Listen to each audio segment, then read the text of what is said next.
Hello guys, आज हम ऐसे लड्डू बनाएंगे जिसमें प्रोटीन, फाइबर, कैल्शियम और मैग्नीशियम भर भर के हैं और इम्यूनिटी पावर को भी बूस्ट करते हैं। यह लड्डू हमारी आंखों की रोशनी को भी बढ़ाते हैं और हड्डियों में भी मजबूती लाते हैं। इतनी सारी क्वालिटी सिर्फ एक लड्डू में, जिसे कहते हैं गोंद के लड्डू। और आज हम गोंद के लड्डू घर पर बनाएंगे और इसे आप स्टोर भी कर सकते हैं 1 महीने 2 महीने तक।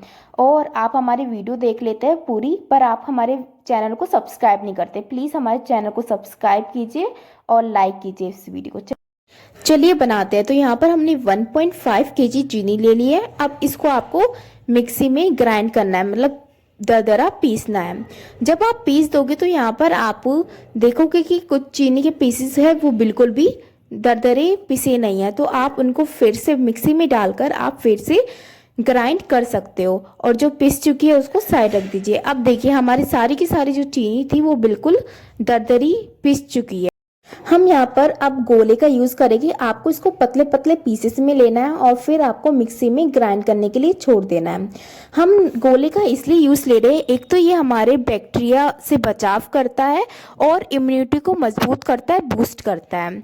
और सेकंड चीज़, हमारी गोंद के लड्डू में स्वाद भी बिल्कुल भर देता है। अब हमने इसको भी बिल्कुल दरदरा कर लिया है। अब इसके बाद हमने लेने हैं बादाम और इसको भी मिक्सी में बिल्कुल अच्छे से दरदरा करके ग्राइंड कर देना है। और देखिए हमने यहाँ पर दोनों चीज़ें कर ली है।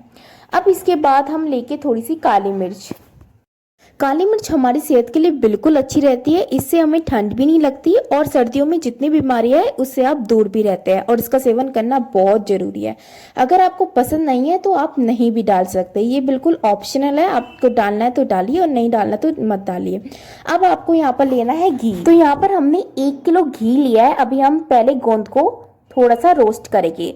हम गोंद का इसलिए यूज़ कर रहे हैं जिससे कि हमें कैल्शियम मिलेगा और हमारे डाइजेशन को बहुत मजबूत करता है गोंद। और गोंद में फाइबर भी होता है जिससे हमारा जो खाने पचाने में बहुत मदद मिलती है। तो गोंद एक तो हमें बीमारी से भी बहुत दूर रखता है। तो अब हम गोंद को बिल्कुल अच्छे से रोस्ट करेंगे। आप पहले गोंद को थोड़ा सा सुखा भी सकते हैं गर्मी में, क्योंकि अगर आप रखते हैं किसी कंटेनर में तो थोड़ी सी नमी हो जाती है। तो अब आपको इसको अच्छे से रोस्ट करना है। आपको ये ध्यान रखना है, ये ट्रिक याद रखनी है कि आपका जो घी है वो ज़्यादा गर्म नहीं होना चाहिए, नहीं तो बहुत जल्दी जल्दी हो जाएगा और बिल्कुल कड़क हमारे गोंद है वो बिल्कुल रोस्ट होएगी। आपको ना ज़्यादा गर्म होना चाहिए घी और ना ही ज़्यादा ठंडा होना चाहिए घी। तो आपको इस तरह आप गोंद को बिल्कुल रोस्ट करने हैं। धीरे धीरे अपना जो कलर है वो बिल्कुल चेंज कर रहा है। अब ये बिल्कुल जब तक ब्राउन ना हो जाए, हल्के ब्राउन, तब तक आप ना निकालिए। और देखिए अब ये बिल्कुल ब्राउन हो चुके हैं। अब इसके बाद आपको क्या करना है, आपको इसको थोड़ी देर आपको इसको ठंडा होने के लिए रख दीजिए। और देखिए कैसे बिल्कुल क्रिस्पी निकल रहे हैं और थोड़ी ब्राउनिश निकल रहे हैं। आपको भी ऐसे ही इनको निकाल लेना है। इसके बाद जब ये बिल्कुल ठंडे हो जाए, आप इनको क्रश करने के लिए आप किसी कटोरी या गिलास का भी इस्तेमाल कर सकते हैं। आप पोटैटो स्मैशर का भी यूज़ कर सकते हैं। इसके बाद हमारा ये बिल्कुल हमने इनको फोड़ लिया है। इसके बाद आपको कढ़ाई लेनी है और आपको घी लेना है।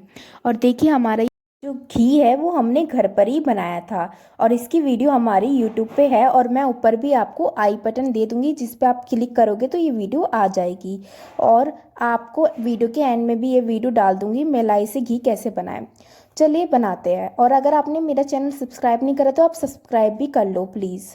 उसके बाद हमने यहाँ पर हमने 1 किलो बेसन का यूज़ किया है। आप भी अपनी क्वांटिटी के अनुसार कम भी कर सकते हैं और ज़्यादा भी डाल सकते हैं बेसन। तो अब यहाँ पर हमने बेसन को अच्छे से डाल दिया। उसके बाद आपको यहाँ पर 3-4 चम्मच और घी डालनी है, बड़ी चम्मच आपको घी डालना है जिससे कि ये और अच्छे से मिक्स हो जाए। तो अब ये हम इसको मिक्स कर रहे हैं।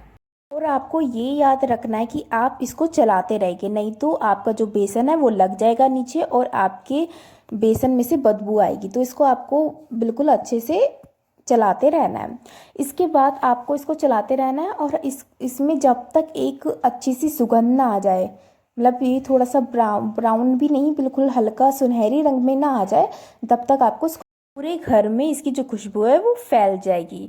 उसके बाद ये हमारा तैयार हो चुका है। अब इसके अंदर हम थोड़े सा छिंटे मारेंगे, मतलब 1-2-3-4 बूंद मारेंगे, बिकॉज इससे हमारे जो लड्डू है वो दानेदार बनेंगे। अब जो है हमने जो बिल्कुल लड्डू का जो पेस्ट है वो हमने तैयार कर लिया और चीनी, दरदरी चीनी में हमने इसको मिला दिया है। अब इसके बाद जो भी हमने पीसा था मिक्सी में वो आपको इसके अंदर डाल देना है। जैसे हमने बादाम पी और जो हमने काली मिर्च और गोंद भी पीसे थे उसको आपको इसके अंदर आराम से डाल देना है और इसको अच्छे से आपको मिक्स कर देना है। और ये बहुत गर्म है तो आप ध्यान रखना अपने हाथों का, कहीं आपका हाथ जल ना जाए। तो आपको इसको अच्छे से मिक्स करना है।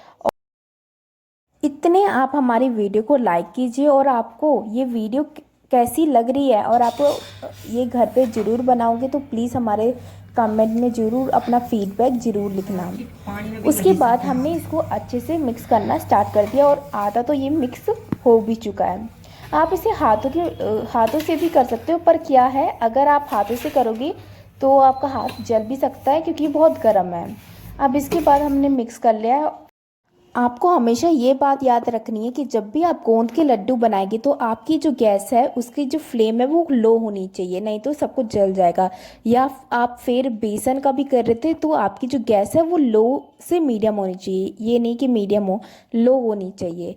उसके बाद ये सब बन गया। अगर आपको चीनी का यूज़ नहीं करना और आपको हेल्दी गोंद के लड्डू बनाने हैं तो आप यहाँ पर खांड का भी यूज़ कर सकते हैं और गुड़ का भी यूज़ कर सकते हैं, पर हम यहाँ पर चीनी का यूज़ कर रहे हैं। आपकी मर्ज़ी, आप कुछ भी डाल सकते हैं।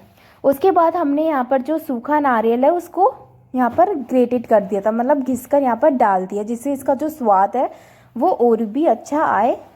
और यहाँ पर हम फिर से इसको मिक्स कर रहे हैं। अब ये जो ठंडा हो चुका है आप इसे हाथ से भी मिक्स कर सकते हैं, पर आपको ये भी याद रखना है कि आपको इसको ज़्यादा ठंडा नहीं करना, बिल्कुल हल्का गर्म और हल्का ठंडा ये सब होएगा। फिर इसके बाद यहाँ पर हमने इसको अच्छे से मिक्स करना स्टार्ट कर दिया है। अब इसके बाद हम यहाँ पर अब लड्डू बनाएंगे इनके। अब हम सारे मिक्सचर के धीरे धीरे कर लड्डू बनाएंगे दोनों हाथों से, आप एक हाथ से भी बना सकते हैं। और अब हमारे जो लड्डू है वो बिल्कुल रेडी हो चुके हैं और आप भी इसे अपने घर पे और बनाइए और दूसरों को भी खिलाइए। और ये हमारी रेसिपी पूरी होती है और आपने अगर एक बार खा ली तो आप इसको ज़रूर बनाओगे और ये बहुत टेस्टी भी है और आपको ये सर्दी से, ठंड से बचाएगी भी। तो अगर ये वीडियो अच्छी लगे तो आपको इस वीडियो को लाइक करना है, शेयर करना है और सब्सक्राइब करना ना भूलें। Thank you for watching.